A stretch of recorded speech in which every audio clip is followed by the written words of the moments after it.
Amigos da TV Câmara, estamos iniciando mais um Mão na Roda.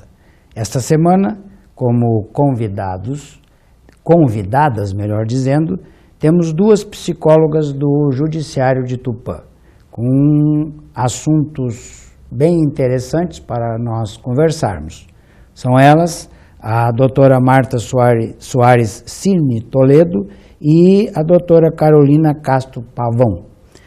Como eu disse, Tupã e região estão na nossa jurisdição e vamos conversar sobre tudo aquilo que o judiciário tem sob sua responsabilidade e que elas fazem parte desse contexto todo, trabalhando para melhorar uma série de questões relativas à nossa comunidade. Marta, Carolina, um grande prazer ter vocês aqui conosco, para nós conversarmos sobre esse assunto que eu tenho certeza de interesse enorme para os nossos cidadãos. Sejam bem-vindas e vamos começar já, para não perdermos tempo, conversando sobre a questão Fórum de Tupã, qual sua abrangência e qual a importância de termos uma organização desse tipo na nossa comunidade. Bom, a gente vai poder falar mais especificamente da atuação do psicólogo no judiciário. É claro que lá acontecem muito mais coisas, mas a gente cuida dos casos que estão relacionados à vara da infância e juventude e vara de família. Na vara da infância, a gente trabalha principalmente com adoção, com guarda, com regulamentação de visitas, com as medidas protetivas, que são, por exemplo, o acolhimento institucional. E na vara de família, nos cabe trabalhar principalmente nas questões de litígio, onde a base acaba sendo muitas vezes o divórcio litigioso ou outros conflitos que surgem nas relações familiares. Muito bem. Marta e Carolina, vocês fazem praticamente o mesmo trabalho? Vocês formam uma equipe? Isso, fazemos parte do setor técnico do fórum, né?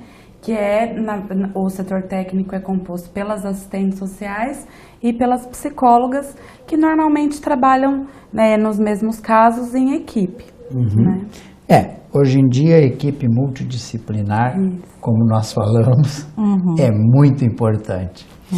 Bom, então a Marta nos deu assim uma relação de todos os setores de atuação. Bom, eu não vou lembrar de todos, mas vamos falar de adoção. Como que funciona essa questão de adoção? É muito bom poder falar de adoção, porque as pessoas muitas vezes têm ideias equivocadas a respeito desse tema. Na verdade, em primeiro lugar, a gente não tem sempre crianças prontas para adoção. O que é uma criança pronta para adoção? É uma criança onde já foi realizado todo um trabalho para se tentar reinserir a criança na família. Quando isto não acontece, não é possível, nem na família nuclear, nem na família extensa, a gente fica com a possibilidade da destituição do poder familiar. A partir do momento que o juiz determina a destituição, a criança fica pronta para adoção. Do outro lado, a gente tem os casais que nós temos que selecionar através de entrevistas, de avaliações sociais e psicológicas. E esses casais são preparados através de cursos para que eles tenham um conhecimento melhor sobre como é que a adoção funciona, quais são as regras, um pouco dos aspectos legais da adoção, né? Então, é um trabalho muito interessante, mas é difícil, porque nem sempre você encontra a possibilidade de atender os casais com certa rapidez, por falta de crianças e por uma diferença entre as crianças que estão prontas e disponíveis e as crianças desejadas pelos casais. Eu vou deixar a Carol falar um pouquinho sobre isso. Elas trabalham em equipe mesmo. Por exemplo, aqui na comarca, né, de Tupã, o que a gente percebe é que o perfil pretendido, né, pelos casais são de crianças, normalmente meninas, brancas, até 3 anos de idade, né? E o que a gente percebe é que as crianças disponíveis para adoção não se enquadram nesse perfil. Normalmente são crianças mais velhas, né, que têm grupo de irmãos, que também não são todos os pretendentes que estão abertos a adotar mais de uma criança, né? Então, por isso que essa conta não fecha e muitas vezes as pessoas acreditam que o processo de adoção é demorado, né?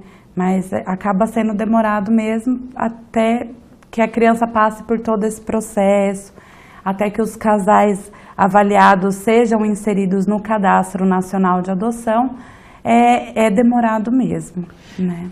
Bom, gente, a criança pronta para adoção, ela deve de passar por várias etapas não vamos dizer classificação, que não fica bem para um ser humano, vamos dizer assim, mas passa por várias etapas para ser conhecida, vamos dizer assim, incluindo a questão saúde física, etc.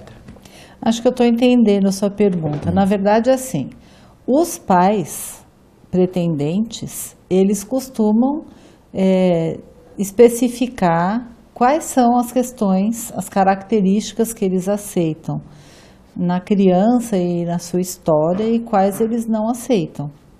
Então, os pais podem dizer, eu não quero uma criança deficiente, eu não quero uma criança vítima de estupro, eu não quero uma criança que veio de uma mãe usuária ou dependente química. Enfim, eles podem colocar restrições. Nós não temos restrição nenhuma a nenhuma criança. Sim, mas é relativo a isso que eu provoquei a pergunta, provoquei a questão com essa pergunta justamente porque a gente sabe que pessoas querem tudo perfeito. Né? Sim, e são cheias de preconceito. Cheias de preconceito. Com certeza. Mas nós sabemos também que existem famílias dispostas a darem guarda ou trazerem para dentro da sua família crianças com algum problema também. Sim.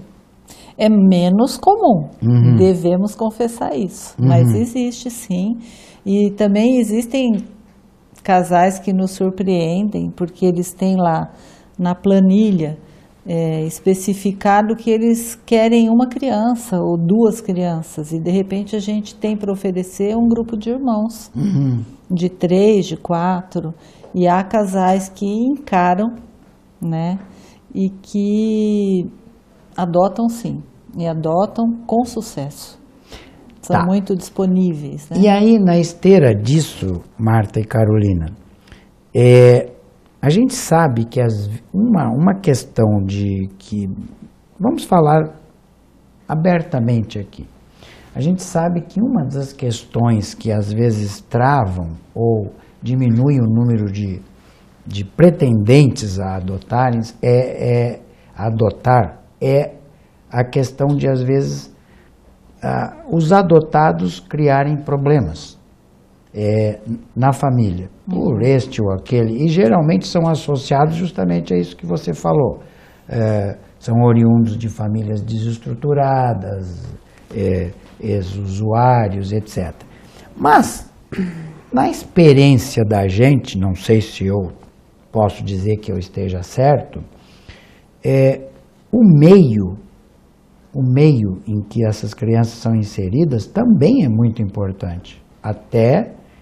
Não é um reformatório, mas o meio é importante também para que essa criança, se ela vem de um lugar desestruturado, ela estando em um lugar diferente, estruturado agora, ela possa ter possibilidades de ser tudo de bom, ter tudo de, vamos dizer, ser um cidadão na acepção da palavra.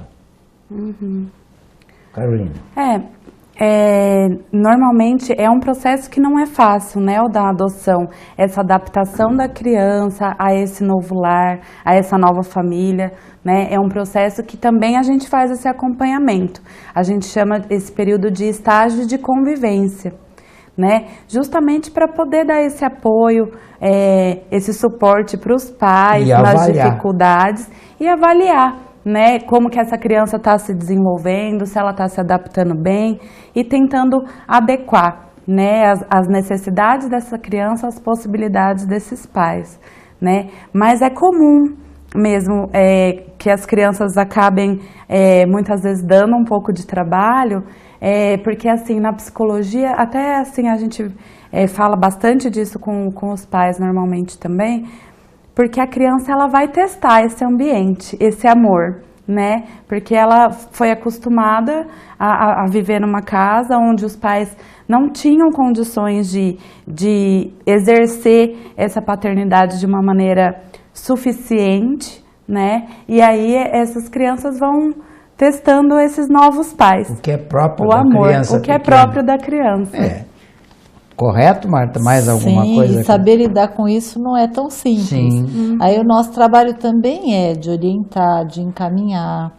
Às vezes os pais precisam de um atendimento psicológico, às vezes é a criança que vai precisar desse cuidado.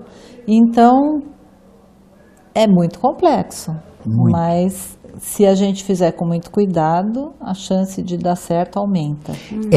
E aí, essa eu acho que assim, é uma questão para o cidadão importante, porque a estatística ela é maldosa, ela pode ser usada tanto para um lado quanto para o outro. Um cidadão que ouve, o meu parente adotou e não deu certo, para ele é 100% de possibilidade de não dar certo, não é? Essa questão estatística.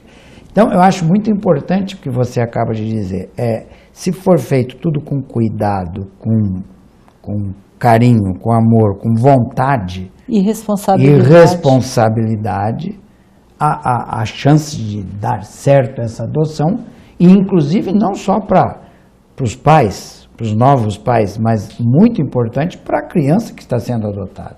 E, inclusive, eu gostaria de dizer que na experiência que nós temos tido aqui em Tupã, as adoções têm sido bem-sucedidas. Ótimo, é uma excelente notícia. E tem os casos de crianças que a mãe desiste de ficar com a criança quando ela sabe que está grávida e conclui que não tem condição de cuidar. Então, ela já faz uma entrega antecipada, ela já faz lá um procedimento lá no fórum, né? E que ela vai entregar a criança quando nascer. E aí essas crianças vão para os casais pretendentes recém-nascidas. Bom, na experiência de vocês, então é uma situação bem mais favorável esta. Sim. Acaba sendo, né? Porque aí a gente consegue fazer a fila andar um pouco, né? A fila da adoção.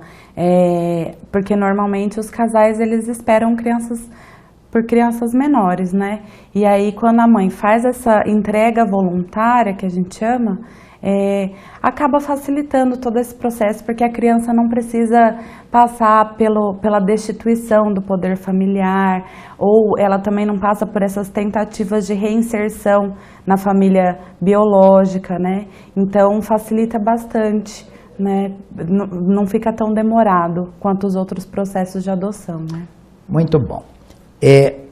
E aí, quanto à questão adoção, nós teríamos muito mais coisas a falarmos aqui, conversarmos, mas a nossa curiosidade também é ligada aos outros itens que você falou, Marta. Bom, de importância, A guarda de menores, mais ou menos ligada a isso daí. São crianças oriundas de famílias de problemas de estruturação e que necessitam de um acolhimento em algum lugar, algum ponto. Marta, vamos fazer o seguinte. Estamos sendo avisados que o nosso tempo, no nosso primeiro bloco, está esgotado. Vamos iniciar o nosso segundo bloco falando exatamente sobre a guarda. Ok? Ok, Carolina? Joia. Então vamos para um pequeno intervalo, mas voltamos já já.